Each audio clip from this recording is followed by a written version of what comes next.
kiganza cayo demera ikinege ciwe Kristo umwami w'abami yemeye kwigira umuntu ava mu bwami yaragenewe nanje nti Imana iriho Imana iru.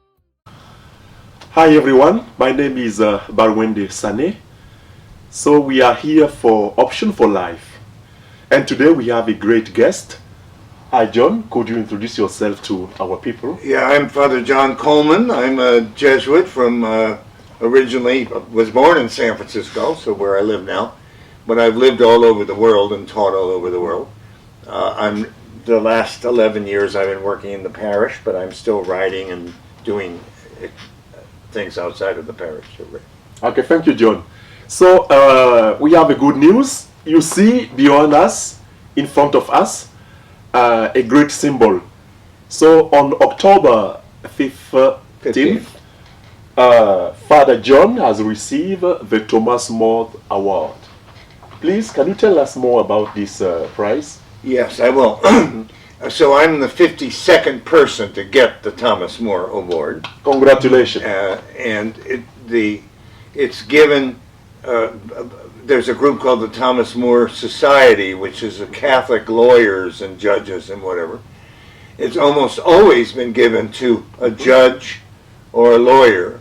So I'm the fifth non-judge or lawyer to get it. So most of them have, and sometimes very distinguished people like the Supreme Court Justice Kennedy got it, and a man who was the Lieutenant Governor of California got it.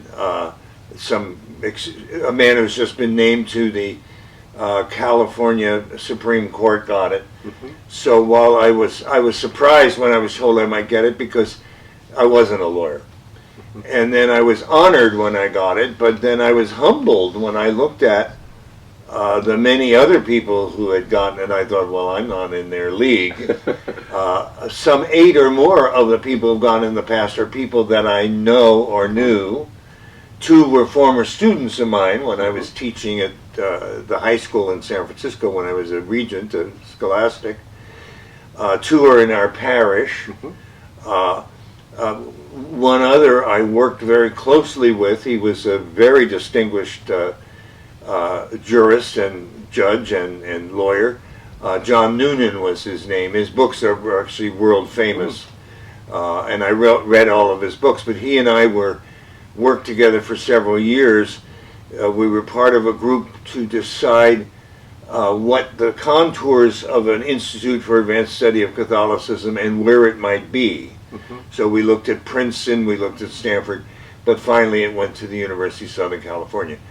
And then there's a former Franciscan who was provincial of the Franciscans here in the West Coast, Louis Vitali, who I really admired a lot too, and he won it. But all the rest have been lawyers or judges. Great, great. So it means John has been chosen for many reasons. So my curiosity is taking me to ask you, why do you think the committee has picked you up instead of a lawyer or somebody else? Well, first of all, I mean, I think as the award itself says, because I've been a very prolific writer, I've written or edited 18 books published by Princeton Press, University of California Press, Orbis, Paulus, on a variety of topics, some in sociology or religion, a lot of them in Catholic social thought.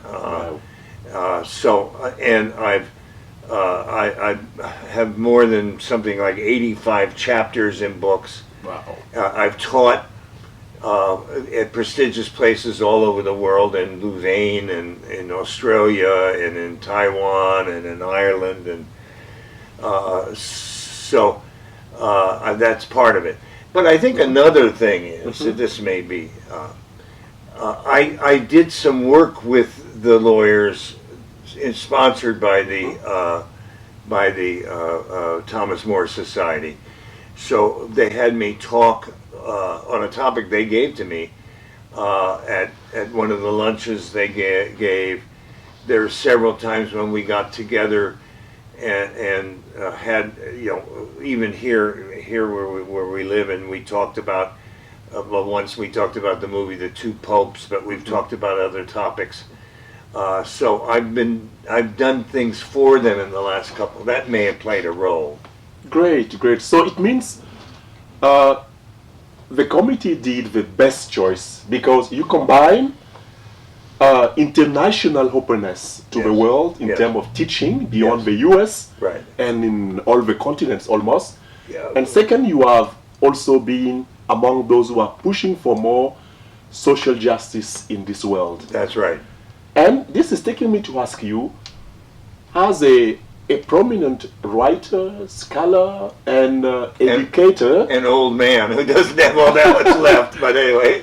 what has been your consolations during all of these years, and if you also have some desolations? Well, I think my consolations have been working with students of all sorts, but particularly doctoral students, and particularly those whose dissertation I helped be the director for, and many of them have become published authors and well-known, and I remain in contact with them. In fact, one of them dedicated one of his books to me, Wow.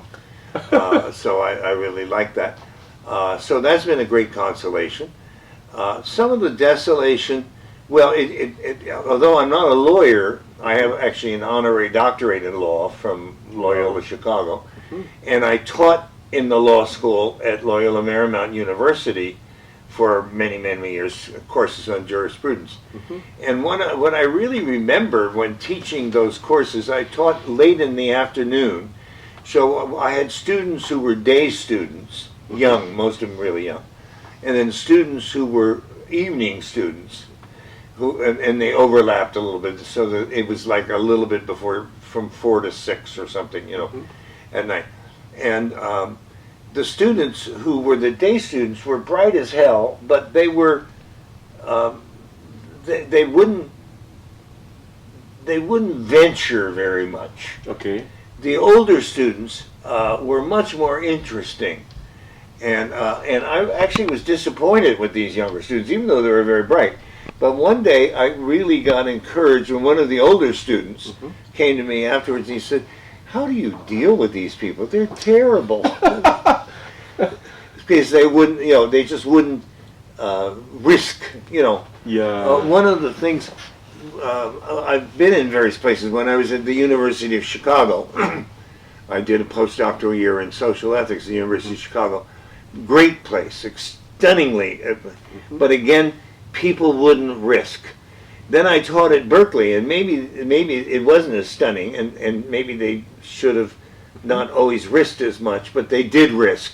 Wow. And I prefer the latter. I prefer when people are willing to not just, I know this, I'm in command of this, nobody can possibly dispute this, versus these are some issues that I want to talk about or think about that we don't really know fully all the answers, but we've got to address. Okay, so I prefer that latter to the former one. This is very nourishing.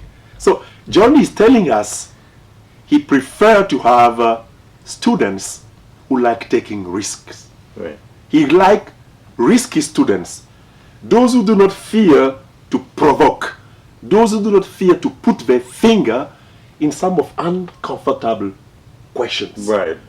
This is really, I would say, provoking our minds as young people today. So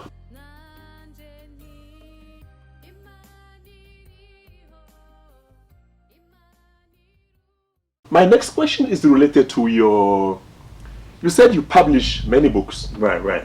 And for sure, many people have been reading you in many places. One of your books I have been reading is this one, Globalization and Catholic Social Thought. That's a great book. Yes, and I wrote it with Bill Ryan, who was an extraordinary Jesuit. He was the founder of the Center of Concern in Washington. He was a provincial for the Canadian province, the English-speaking Canadian province. And he lived to his 90s, but was active in social issues and he was an economist by training. He challenged me a lot in to open up on some social issues. Great. So Pope Francis in October published Fratelli, Tutti.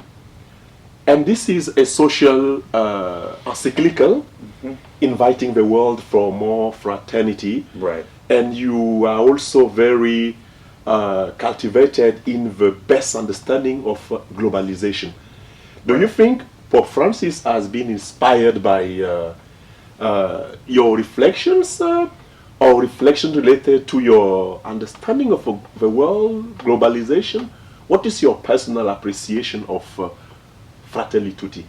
Oh, well, of course, the social encyclicals of Francis are extraordinary. So, Laudato Si, they're long, but unlike some of his predecessors, you know immediately what he's saying. It's not convoluted language where it's very clear, and it's bold. I mean, the issue of climate change. I'm 83 and a half, and I probably won't see the worst of it, but I'm already beginning to see some of it. Yeah. But when I think of my grand nieces and nephews, and even great nieces and nephews, what will they face if we do not really address this issue? Yeah. So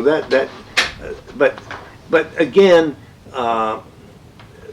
look, we look at the world, and we just finished an election where it's harder for people to say they're brothers and sisters. Well, but basically that's what we are. Yeah. First of all, you may come from Africa and I'm from America. We may not, we have different background and we may not always agree, but you are a brother. Absolutely. Absolutely. Whatever your color, whatever your religion. I mean, Muslims are brothers. I admire some Muslims. I certainly admired Gandhi, who was not a Muslim, but and Pope Francis is aware that unless we get a bigger sense of our solid trouble. So I think his social teaching is really dramatic. And it's probably not unrelated to the fact that, interestingly, when he became the Archbishop in Argentina, he lived with and worked with the poor and saw their issues. It's one thing to have it abstractly, but it's quite another when in front of your own eyes, so in our country, in front of my own eyes, I see racism. Yeah. And this needs to be addressed. It's not that everybody's a racist, but I see enormous and growing from the time I was young, economic disparities in the countries. The very, very, very rich who can do anything they want, and ordinary people who have to struggle more than they did 30 years ago. So if you see this, then you have to ask yourself, well, what do we do to become more like first of all, what Jesus wants us to do, but even what the natural law about humans together wants us to do. So, exactly. But go ahead, go. No. Some people are saying that Pope Francis is more concerned by politics, social issues, right. instead of being more focused on dogma, theology. What do you think about it? Well, okay, first two things. Dogma versus pastoral. Okay, so there's dogmatic thing, but pastoral. It is theological, pastoral. Okay. But it's how do you reach out so, you can be dogmatically pure and yet not realize that there are people who are less, they aren't totally saints, which of us are, but nevertheless are part of the church, need to be nurtured spiritually and whatever.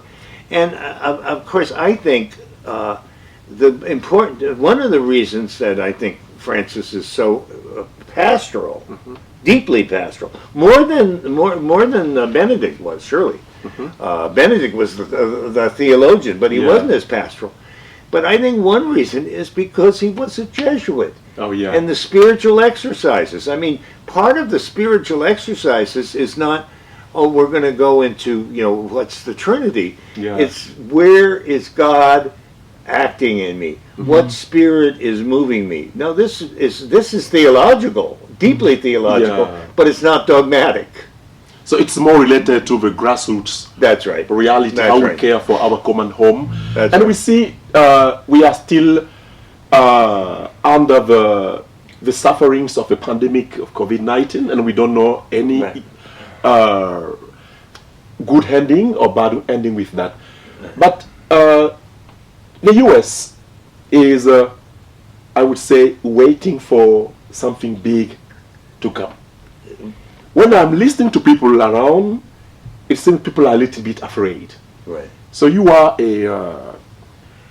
a sage, a great Well. custodian of traditions, history, and you know a lot about this country. I do, yes. What could you have to tell people right now concerning the US and beyond the US?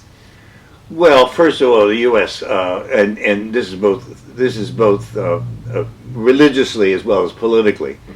We're deeply divided, extraordinarily divided, and in such a way that we aren't talking to one another. Yeah. There was a period earlier in our thing where you always have political divisions, but they talk to one another. They one of the candidates, who I hope will win, Vice President Biden, much of what he did when he was in the Senate was to try to work and bring Democrats and Republicans together so that they could do stuff together.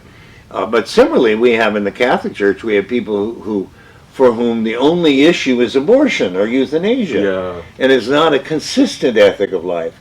So how can you get us to talk to one another and not just demonize one another? I mean, I'm a Democrat. I mean, and harder. But I've known some Republicans who I admire, and while I'm surprised that so many people are supporting President Trump, it deeply puzzles me because I think he's the worst president we've ever had. I think he's not worthy of being a president. But there are issues that he touches, particularly among the less wealthy. I'm not sure he delivers them what he, but at least he hears the inequalities and the way in which they struggle, the way Democrats need to listen and be more open to one another. But similarly in the world, I mean, again, the U.S. needs to learn from this, and I hope if Biden wins, we will. That we pulled out of the Paris Agreement on climate change. We really, there was some question that President Trump wanted to pull out of NATO. We don't really work closely with our European or African or other allies. We've lined ourselves up with just some dictators that might give us oil or whatever. This has to be addressed. Great. Thank you, John. We are finishing. Okay. Do you have a final word for those who have been following us? Well, I don't know Africa very well, but when I was a Tertian, I spent my 3 months of my Tertian experiment in Zambia, and I was deeply enriched by my experience. Great. I spent a couple days in Kenya, and I've been to South Africa, but I was deeply enriched by my experience in Africa, and I'm amazed of two things. One is the potential riches of that continent that are enormous. Yeah. And the second is, alas, despite that, the poverty of the people, because it's either the old colonizers are getting the money or some very rich few are getting the money. Yeah. So this has to be addressed, of course. So Thank you. Thank you. Thank you, John. Congratulations again for this award. So we are really blessed to have you. And thank you all. Thank you, Loria. Thank you, all people who have been listening to us. So Option for Life is promoting real life. And real life is about those who have been rewarded because they have been doing nice jobs in their lives. So, John, congratulations again. God bless you. Thank you. Okay, John. thank you. All right. That's wonderful. Okay. All right. So I hope.